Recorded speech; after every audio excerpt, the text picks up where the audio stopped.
I've never been to Mardi Gras. I want to go one day. You need to go. But it's Everybody like a has to lot do of that. history, Yes. and it's a reason why they do everything. And of course, we normally don't really know. We just think of Mardi Gras as one big party, and they're just doing stuff just to do Right. it. But I know Right. there's a story behind like every single There is thing. a story behind it. And funny you should ask that, because I brought this along right here. This is another wonderful find. This is called the Mistick Krewe. It's a history of the oldest crew in New Orleans. It's the crew of Comus. Comus was formed in 1857 by 4 or 5 men who were in Mobile, Alabama, actually, and moved over to New Orleans.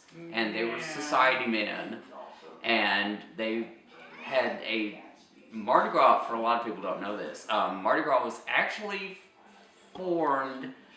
It was actually started in Mobile, Alabama, right? Alabama, Because they have a Mardi Gras. Yes, I saw that on yes. Facebook. They actually have a Mardi Gras to parade. troll New Orleans so bad. It's like, well, if you want to go to the original Mardi Gras, you can come over to Alabama. But New Orleans is the one who, obviously Made has it taken famous. has taken it to the extreme. But yeah, the crew of Comus, like I said, was formed in 1857.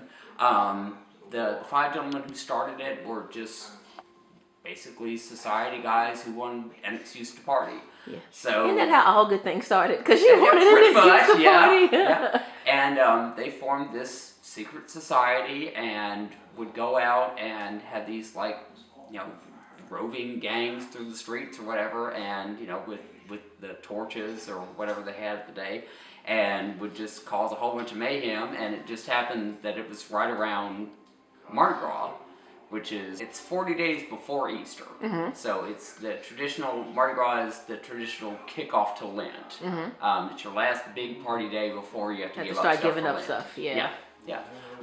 So that's what they did. And then from there it grew into the crew of Rex, which was 1872, and then a whole bunch of other old line organizations. And Mardi Gras has ebbed and flowed throughout the years, the number of crews, depending on the economy, depending on how many people want to be involved in it. It's kind of a, it's not cheap to be part of a Mardi Gras parading crew. Mm-hmm. It can cost anywhere, membership goes typically about $400, just to be in the crew. And that was another good question for you. Like, can anyone start a crew? Is it easy to join a crew, or are they kind of like members only? No, we started with this, and you can't get in without this, or how does it work? It's members only, but you can apply. Okay. Carnival Memphis is the exact same way. The only difference between the Louisiana crews and the ones up here is that the ones up here don't parade; they just party, which is not a bad thing. But they don't parade. But yeah, the parading crews, there's always the expense of, you have to buy your own beads unless you want to recycle them, but why would you want to do that? You always buy new beads.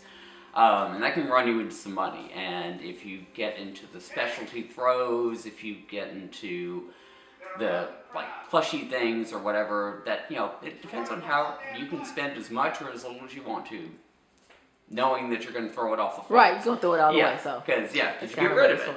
So it's basically a big party for everybody, for the people. And speaking of a big party for everybody and for the people, the doorbell just rang, and it everybody's seems like our guests up. are arriving. So thank you, Nathan, for coming out and giving Happy us a Mardi little Gras, background. everybody. And we're out.